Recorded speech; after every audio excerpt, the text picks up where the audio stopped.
Madame, Monsieur, bonsoir. Il est 18h dans nos studios ainsi que sur l'ensemble du réseau synchronisé de Sud FM Sen Radio. Voici les titres de cette édition. Noël 2020 célébré dans la ferveur religieuse de Saint-Louis à Ziguinchor. Les fidèles chrétiens ont fêté la nativité du Christ tout en respectant les gestes barrières. D'ailleurs, l'évêque de la ville tricentenaire a fortement insisté dans son sermon sur le respect des mesures sanitaires édictées en cette période de pandémie. La Covid-19 qui ne faiblit toujours pas, 169 nouveaux cas ont été enregistrés ce jour, dont 97 issus de la transmission communautaire. 5 décès supplémentaires ont aussi été répertoriés. Malgré tout, à Touba, les populations négligent toujours le port du masque, tout comme la distanciation physique. De son côté, le service national d'hygiène ne baisse toujours pas la garde. Les soldats de la police sanitaire poursuivent la lutte contre le coronavirus en désinfectant lieux de commerce, gares routières, entre autres lieux publics. Et puis au Mali, décès du chef de l'opposition Soumaïla Cissé. Le leader de l'URD a été emporté par la Covid-19. Voilà pour les titres. Le développement, c'est après ceci.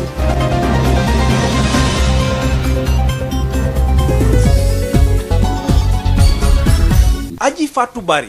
Alun Badara associé est à la technique. Bienvenue à toutes et à tous. À Saint-Louis, l'évêque du diocèse Monseigneur Ernest Sambou a présidé la messe de Noël à la paroisse Notre-Dame de Lourdes. Dans son sermon, l'évêque est revenu sur le sens de cette fête de nativité tout en invitant les Sénégalais à respecter davantage les mesures barrières de lutte contre la Covid-19. Yves Tendang.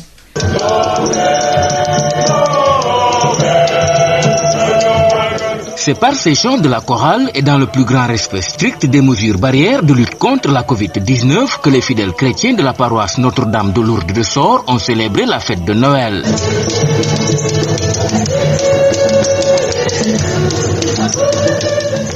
Ici, la joie reste le sentiment le mieux partagé chez les fidèles chrétiens, en l'occurrence Charlie Gomus et René Teningfei. C'est quand même une joie très grande, très profonde, parce que ce qui est de la nativité de notre Seigneur, quand même, on ne peut exprimer qu'une grande joie en fait. Voilà.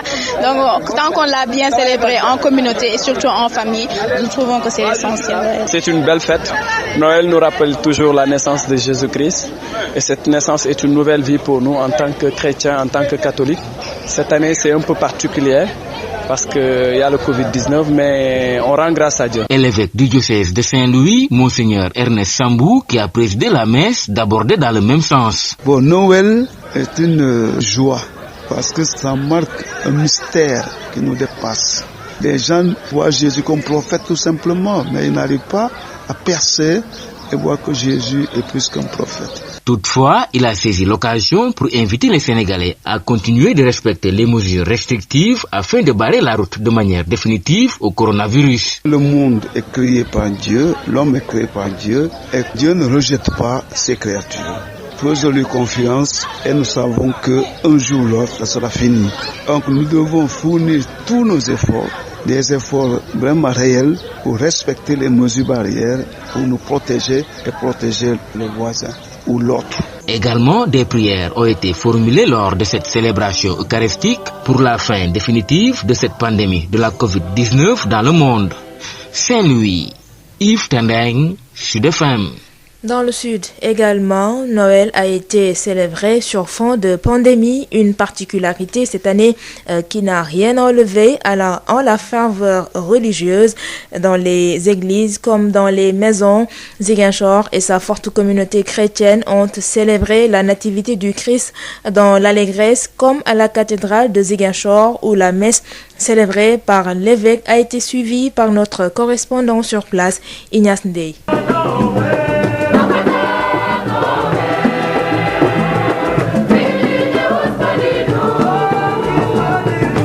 Noël à Ziguinchor cette année, la nativité du Christ célébrée dans l'allégresse a été bien particulière dans son organisation dans les différentes églises, comme à la cathédrale Saint-Antoine de Padoue, où l'église a été stricte dans le respect du protocole sanitaire. Visage sous le masque et soumis au gel de main, les fidèles ont massivement communion ensemble dans les paroisses. L'évêque de Ziguinchor, qui a dit et célébré la messe à la cathédrale Saint-Antoine de Padoue, est largement revenu dans son homélie sur le sens de Noël. Noël qui doit être perçu comme un message d'espoir et de liberté libération.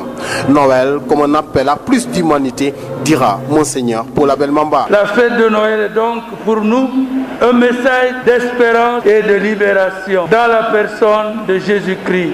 À Noël, nous est donné de contempler celui qui nous sauve, qui était depuis les origines et qui s'est fait maintenant l'un de nous, notre compagnon. À cette fête de Noël, nous aussi, nous pouvons nous dire que Dieu vient nous offrir le plus beau cadeau de notre vie, son Fils, qui vient au milieu de nous pour nous élever à la dignité d'enfants de Dieu. Puissions-nous garder à l'esprit de cette fête de Noël comme un appel à plus d'humanité.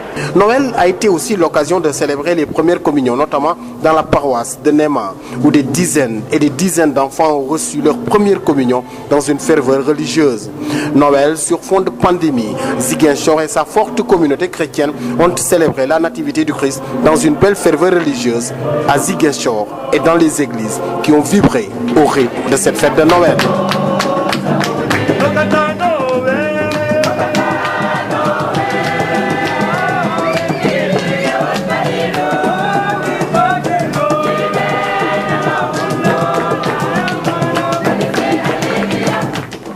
À la cathédrale Saint-Antoine de Padoue de Ziguinchor, Ignace Dey pour la radio Sud FM. Merci beaucoup Ignace Dey. Noël célébré sur fond de pandémie. Le bilan de la pandémie de coronavirus est encore alourdi ce 25 décembre au Sénégal avec 5 nouveaux décès enregistrés en 24 heures et 28 patients en réanimation. 169 nouvelles infections ont été enregistrées ce jour, dont 71 cas contacts, 1 cas importé et 97 cas issus de la transmission communautaire. Par ailleurs, 43 patients sont déclarés guéris. À ce jour, le Sénégal a comptabilisé 18 369 cas positifs à la COVID-19, dont 386 décès, 16 785 guéris et 1197 patients encore sous traitement. Touba continue d'enregistrer des cas communautaires. Les autorités sanitaires renforcent la sensibilisation, mais la population semble faire la sourde oreille. Les mesures barrières ne sont toujours pas respectées. Tout ici. Touba a enregistré un cumul de 716 cas confirmés depuis le début de la pandémie, dont 10 cas ce jeudi. Des chiffres qui inquiètent les autorités médicales qui avaient pourtant obtenu de bons résultats dans la réponse contre la COVID-19 à travers un programme d'activité. L'accent a été surtout mis sur la sensibilisation des populations. Celles-ci avaient bien perçu les messages, mais ces derniers jours, un relâchement total est noté, ce qui justifie la propagation du virus selon les autorités médicales.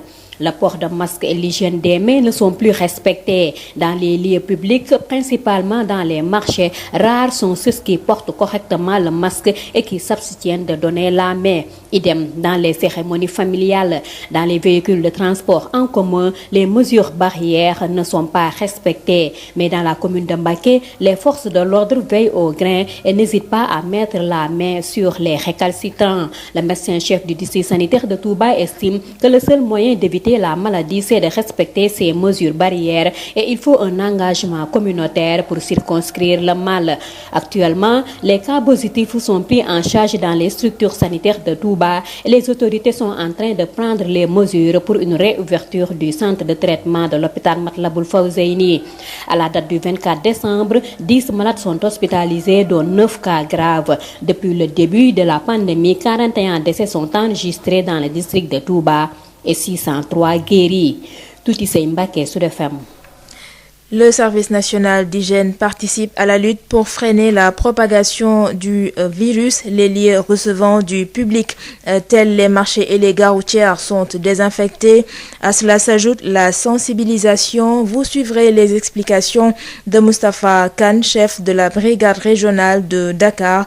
Il sera notre invité dans ce Sud Soir. Je vous le disais en titre, le chef de l'opposition malienne Soumaïla Cissé est décédé, emporté par la Covid-19. Il a donc succombé à Paris ce matin à l'âge de 71 ans. Atteint du coronavirus, Soumaïla Cissé a été évacué dans la capitale française pour y être soigné. Souri Ibrahim Maïga nous dresse son portrait. Mort brutale de Soumaïla Cissé ce vendredi 25 décembre 2020 à Paris en France. De sa naissance dans le nord du Mali, le 20 décembre 1949 à Tombouctou, à sa disparition ce vendredi saint, les 71 années d'existence de l'homme politique malien est auréolé de succès remarquables et d'épreuves.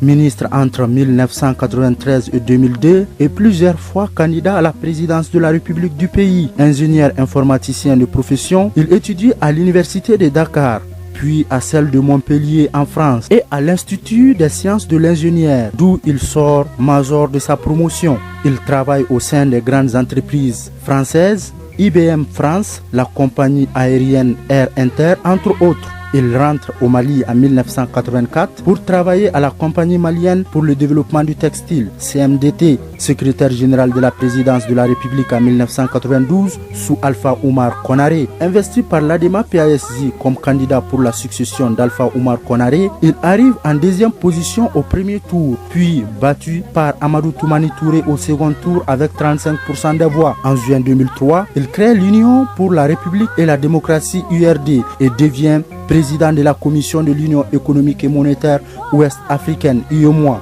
de 2004 à 2011. Candidat encore à l'élection présidentielle en 2013, il arrive deuxième au premier tour et affronte Ibrahim Boubacar Keïta au second tour. Il reconnaît sa défaite avec 22,4% contre 77,6% pour IBK. Le 25 mars 2020, lors de la campagne des élections législatives contestées, son convoi est attaqué par des hommes. Son garde-du-corps tué. Lui et 11 membres de son équipe de campagne sont enlevés. Il est réélu au premier tour des législatifs à Niafunké, le 25 mars étant le seul toujours en détention. 6 mois après son enlèvement, précisément le 9 octobre 2020, les islamistes libèrent Soumaïla Cissé en même temps que l'otage français Sophie Petronin et 2 autres Italiens à la suite de la libération de plus de 200 djihadistes et combattants par les autorités de transition. 2 mois après avoir recouvré la liberté, Soumaïla Cissé est atteint de Covid-19. En ces termes, le chargé de communication, Maître Demba Traoré de l'URD, a annoncé la nouvelle. Je cite, chers camarades, c'est dur, très triste. Notre cher président Soumaïla Cissé vient de nous quitter à Paris ce matin. Puisse Dieu l'accueillir en son saint paradis. Oh mon Dieu, fin de citation. L'homme était pressenti pour être le futur président de la République après les élections à la fin de la transition. Souri Ibrahim Maïga qui nous dressait le portrait du défunt Soumaïla Cissé. Et puis le président Macky Sall a rendu hommage via son compte Twitter au défunt en le qualifiant, je cite, de figure historique de la vie politique malienne, soulignant avoir appris son décès avec peine. Par sa voix, Macky Sall a présenté les condoléances du Sénégal à la famille du défunt, au président de la transition malienne Ba Ndao ainsi qu'à tout le peuple malien. Et puis une autre note nécrologique avec le décès du journaliste Pape Ndiawar Dieye, correspondant du groupe des médias à Hambourg, également président de l'association des journalistes du département de Mbour, plus connu sous le nom de Pape Dieye. Il est décédé ce vendredi des suites d'une maladie. Toutes nos condoléances à sa famille. Gestion des crises et des catastrophes naturelles ou sanitaires, le projet de loi modifiant la loi numéro 69-29 du 29 avril 1969 relative à l'état d'urgence et à l'état de siège est déjà dans le circuit à l'Assemblée nationale. Ce texte, une fois adopté, permettra au chef de l'État de prendre des mesures plus restrictives sans faire recours à l'état d'urgence et de se détourner ainsi des parlementaires, des pouvoirs pour gérer une urgence, oui, mais à encadrer au nom de l'état de droit et des libertés. C'est donc l'édito signé Bayoumar Gueye. La Covid-19 ne cesse de nous surprendre. La courbe ne fléchit pas alors du tout, et cela malgré les appels incessants au respect strict des mesures barrières. Seconde vague, recrudescence, La réalité est là, elle inquiète et nécessite une mobilisation totale pour freiner la chaîne de transmission. En ce sens, la décision prise par le chef de l'État de soumettre à l'Assemblée nationale un projet de loi qui lui permet de disposer des moyens juridiques et réglementaires peut se comprendre. Se comprendre au regard de la situation qui ne cesse de prendre des proportions inquiétantes, surtout dans un pays comme le Sénégal. Une telle pandémie, si elle perdure avec une courbe sans cesse ascendante, en plus de son lot de morts, sans compter les dégâts que cela pourrait entraîner sur le plan économique, social, environnemental et même humain. Agir à temps ne peut être que salutaire, voire nécessaire, mais que l'on ne s'y trompe pas. Le projet de loi, dans sa partie exposée des motifs, n'a pas du reste précisé le rôle dévolu à chaque entité dans l'organisation de la riposte. Tout est concentré autour et entre les mains d'un seul homme. On est passé d'une loi d'habilitation à la gestion de catastrophes et sanitaires pour le bien des populations, nous a-t-on annoncé. Or, tout ce qui est fait pour moi, sans moi, est fait contre moi, disait Nelson Mandela. Alors, n'y a-t-il pas nécessité d'encadrer ces nouveaux pouvoirs pour éviter que le projet n'accouche d'un monstre liberticide fatal à l'état de droit et à la démocratie que bien des générations ont mis du temps à construire et parfois même au prix d'énormes sacrifices. Le défi ici, c'est d'éviter que cette urgence déclarée soit la porte ouverte aux restrictions de liberté et au recul de l'état de droit. C'était l'éditorial signé Bayoumar Gueye. Et puis pour l'enseignant-chercheur en droit public, professeur Ngouda Mboup, ce projet de loi ne fait que renforcer les pouvoirs du chef de l'État et dépouiller ainsi l'Assemblée nationale de ses prérogatives. Professeur Ngouda Mohamedou Ngouda Mboup réagit au micro de Biram Ndiaye. En réalité, en l'état, c'est un projet, c'est tout simplement donc un projet de loi, c'est-à-dire que l'initiative elle est d'origine gouvernementale. Et donc du coup, c'est le gouvernement qui a initié un projet de loi pour réformer quand même donc la loi 69-29 du 29 avril 1969 relative à l'état d'urgence et l'état de siège. Je rappelle que cette loi donc applique de façon donc détaillée l'article 69 de la Constitution qui fixe le régime de l'état d'urgence et de l'état de siège. Donc en l'état actuel, c'est un simple projet. Il revient à l'Assemblée nationale de le voter pour que ça devienne loi. Et pour que ça puisse donc entrer dans l'ordonnancement juridique, il faudra que l'Assemblée nationale vote la loi et que la loi soit promulguée par le président de la République. Mais du point de vue de la forme et dans le fond, il y a un certain nombre d'anomalies, moi, que j'ai pu donc déceler. À mon avis, donc, d'abord, sur la forme, il faut dire tout simplement qu'en réalité, l'Assemblée nationale ne peut pas modifier la loi de 1969 en violation de la Constitution. Parce que là, l'article 69 est très clair. Que ce soit l'état d'urgence ou l'état de siège, c'est 12 jours. Et donc, au-delà de 12 jours, il faudrait quand même donc une prorogation de la part de l'Assemblée nationale. On ne peut pas dépouiller l'Assemblée nationale de ses prérogatives comme ça. Il s'agit tout simplement d'une procédure détournée qui cherche tout simplement en réalité à court-circuiter l'Assemblée nationale pour pouvoir tout simplement en réalité donner les pleins pouvoirs au président de la République. Et en soi, c'est pas conforme à l'esprit général de la Constitution du Sénégal, qui, à mon avis, donc, adopte quand même donc le principe de la séparation des pouvoirs, mais aussi de l'équilibre des pouvoirs. C'était les précisions du professeur Mohamedou Ngouda Mboup. Le mouvement d'humeur des commerçants du marché Moussanté de Thiès, ils ont observé une grève en refusant de payer la patente annuelle. Ces commerçants dénoncent l'attitude des autorités municipales et demandent des mesures d'assouplissement. Voici Badoumaï, responsable du marché Moussanté, au micro de Babacar Ndao. La mairie de Thiès-Est est venue avec une masse policière pour recouvrir les patentes. À ce moment-là, ce moment du Covid, avec la deuxième vague, ici, c'est vous qui voyez, vous les journalistes, il n'y a rien dans le marché, rien. Les commerçants, du matin au soir, ils ne voient ni clients, ils ne vendent rien. Nous avons discuté avec le maire la semaine dernière. discuté avec le commissaire la semaine dernière. Si la discussion est lente, c'est parce que les commerçants n'ont pas d'argent pour payer. La situation de ce pays avec la Covid-19, le président Macky Sall doit voir ce rassemblement interdit par l'État. Tout ça, c'est causé par la mairie de Thiès-Est. Ça, c'est dangereux. Nous ne savons pas s'il y a quelqu'un qui est Covid ou pas. Vous comprenez, aujourd'hui, à Thiès, on a 4 cas communautaires. Et la mairie de Thiès-Est vient de créer un autre rassemblement. Ce rassemblement, c'est pourquoi de nous forcer de payer la PPA.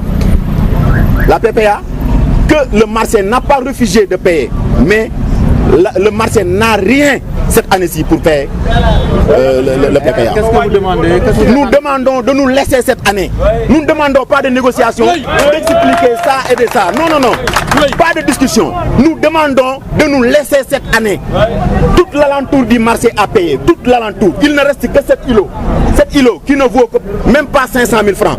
Ça, ce n'est rien pour le maire. Ça, ce n'est rien pour le maire. Et notre relation dépasse ça. Le maire, il n'a qu'à voir notre relation entre lui et nous. Il n'a qu'à laisser ça. S'il ne peut pas le laisser, nous, on ne payera jamais. Badombaï, il est le responsable du marché Moussante de Thiès.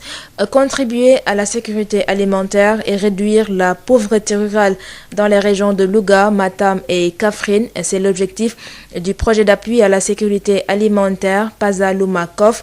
Ce projet veut améliorer les revenus des petits producteurs, agriculteurs et éleveurs ainsi que des femmes dans ces localités ciblées pour accroître de manière durable les productions agricoles et animales. À cet effet, une rencontre de planification opérationnelle a réuni les différentes parties prenantes pour des concertations afin d'évaluer pour se projeter en 2021. Voici Mohamedou Moustapha Dian, coordinateur du projet Pazalouma-Kof, au micro de Moustapha Sall. La mairie de Thiès-Est est venue avec une masse policière pour recouvrir les patentes. À ce moment-là, ce moment du Covid, avec la deuxième vague, ici, c'est vous qui voyez, vous les journalistes, il n'y a rien dans le marché, rien. Les commerçants, du matin au soir, ils ne voient ni clients, ils ne vendent rien. Nous avons discuté avec le maire la semaine dernière, discuté avec le commissaire la semaine dernière. Si la discussion est lente, c'est parce que les commerçants n'ont pas d'argent pour payer. La situation de ce pays avec la Covid-19, le président Macky Sall doit voir ce rassemblement. On est installé pour un atelier qu'on organise chaque année pour au début de l'année ou en fin d'année faire le bilan de ce qui a été fait et projeter sur ce qui doit être fait pour l'année qui démarre, qui est sur le point de démarrer. C'est un processus participatif et inclusif qu'on démarre déjà sur le terrain par les volets qui nous représentent sur le terrain à travers les interactions et les réflexions propres, en ayant fait aussi eux aussi à leur niveau le bilan de ce qui a été fait et des résultats qui ont été obtenus. Nous font des propositions pour l'année à venir. L'unité de coordination nationale a pour responsabilité de consolider les fruits de ces réflexions et en associant au maximum les partenaires avec lesquels on travaille, les autorités aussi qui nous suivent. Résultat, on a 3 volets.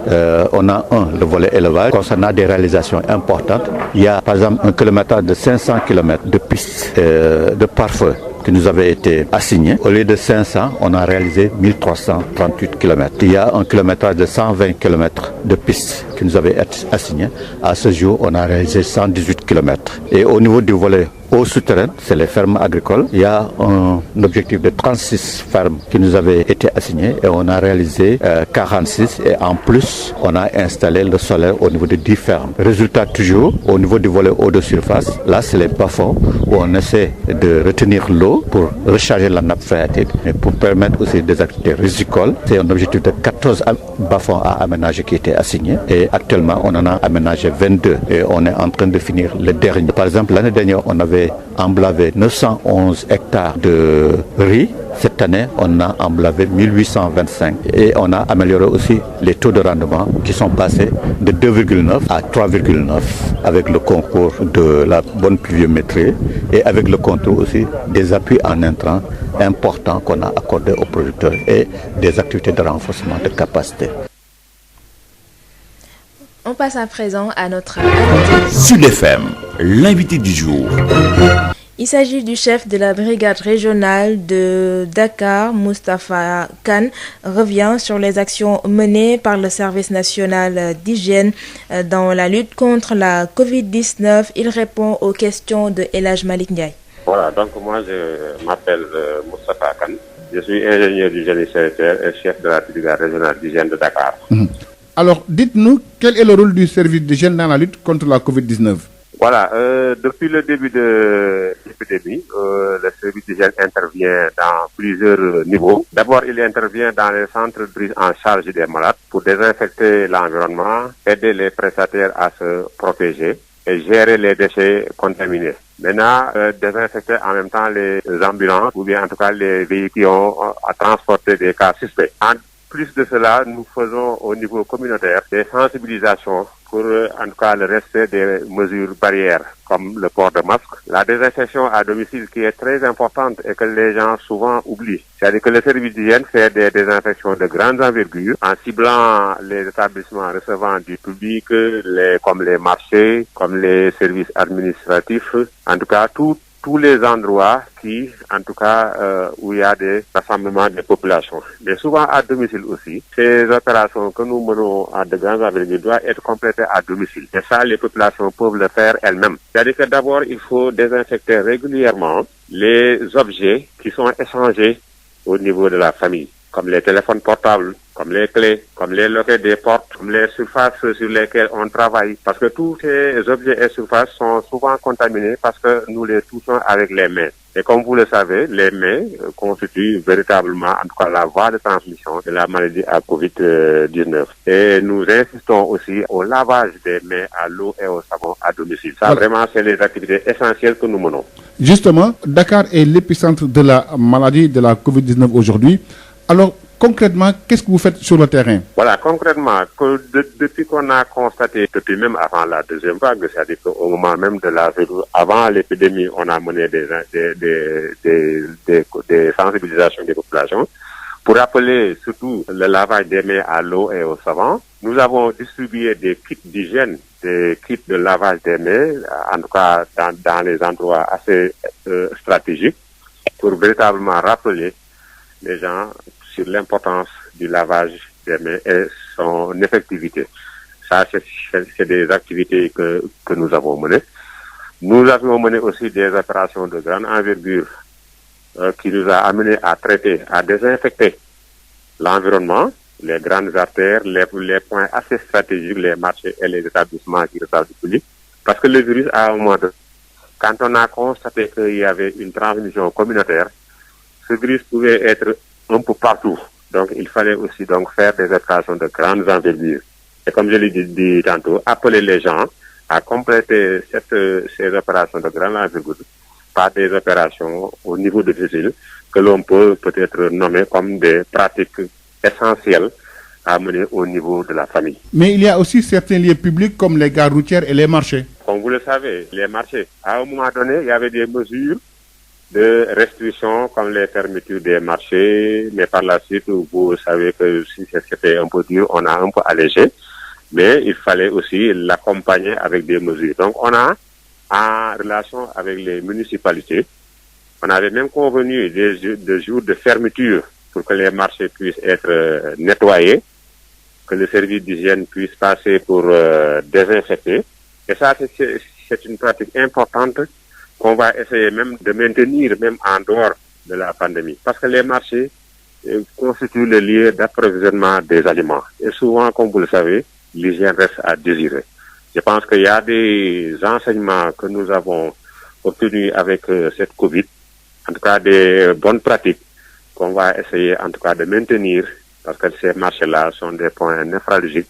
Et en tout cas, nous, récemment, quand il y a eu la deuxième vague, compte tenu du fait que le secteur du transport, la rentrée des classes avait certainement joué un rôle important, nous avions lancé un important programme de désinfection des gares routières. Et ce programme est en phase de finalisation. Toutes les régions du Sénégal, le niveau central, en tout cas l'autorité, avait donné des instructions, avait donné les moyens en insistant qu'au niveau des gares routières, où jusqu'à présent, on avait constaté que dans les transports, les véhicules Tata, les véhicules MDQ, il y a beaucoup de personnes qui ne portaient pas le masque. Avec la réouverture des classes, on avait constaté qu'il y a beaucoup d'élèves qui allaient à l'école. Certes, il y a eu un protocole sanitaire qui a été instauré au niveau de l'école, mais on avait jugé nécessaire véritablement de traiter les véhicules au niveau des gares routières pour effectivement réduire la propagation du virus et maintenant rappeler aussi aux usagers des gares routières le respect des mesures barrières. Nous-mêmes, nous l'avions fait sur la base d'une évaluation pour savoir en tout cas, sur quel point il fallait insister, quel rappel il fallait donner. Et ce programme-là est en phase de finition. Tout de suite après, nous avons attaqué les marchés.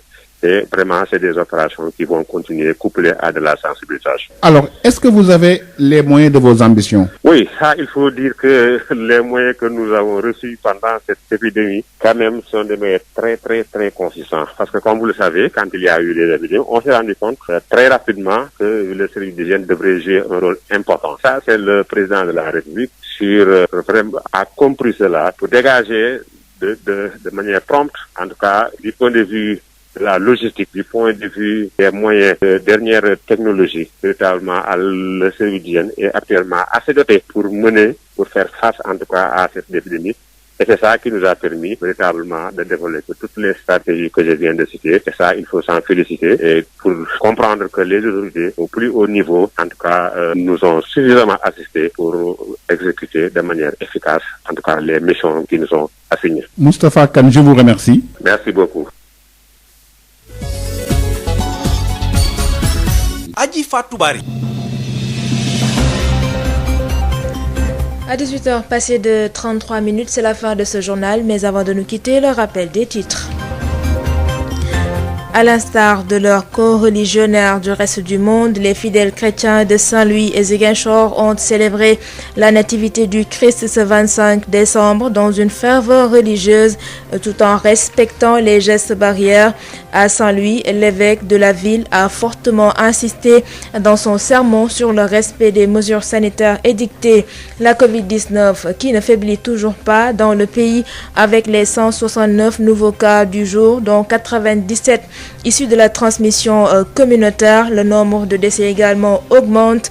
5 ont été enregistrés ce jour et malgré tout, à Touba, les populations continuent à négliger le port du masque, tout comme la distanciation physique malgré les cas communautaires recensés dans la cité religieuse. De son côté, le service national d'hygiène ne baisse pas la garde. Les soldats de la police sanitaire poursuivent l'offensive contre le coronavirus en désinfectant lieux de commerce et gares routières. Au Mali, décès du chef de l'opposition, Soumaïla Cissé, leader de l'URD. Il a été emporté ce matin par la Covid-19 en France. C'est la fin de cette édition. Merci à Alioune Badara Sosé qui a assuré la partie technique. Merci de nous avoir suivis. Gardez l'écoute sur Sen Radio.